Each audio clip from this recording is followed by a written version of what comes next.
Attivisti ta' Repubblika ħadu pjaċir bil-fatt li Roslyn Borchnight irtirat il-kandidatura tagħha minn mal-Partit Nazzjonalista.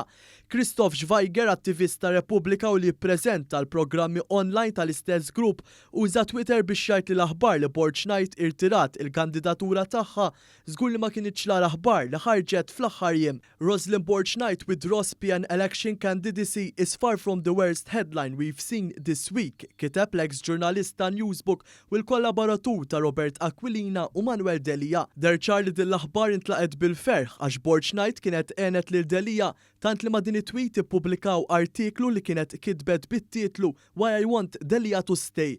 Borchnight hija waħda minn sensiela ta' kandidati jew kunsillieri tal-Partit Nazzjonalista li taħt it-tmexxija ta' Bernard Grech jew irriżenjaw jew inkella rtiraw il-kandidatura tagħhom. Borchnight kienet se toħroġ fuq id-9 u l-10 distret minn fejn qed jittamaw li jmorru tajjeb ukoll Carol Aquilina u Jason Azzopardi, żewġ deputati kontra Adrian Delia u mill-fazzjoni tal-Blue Heroes l-iktar qrib tar-Repubblika, tant li hu Carol Aquilina Robert Aquilina huwa l-President tal-Aqda Repubblika.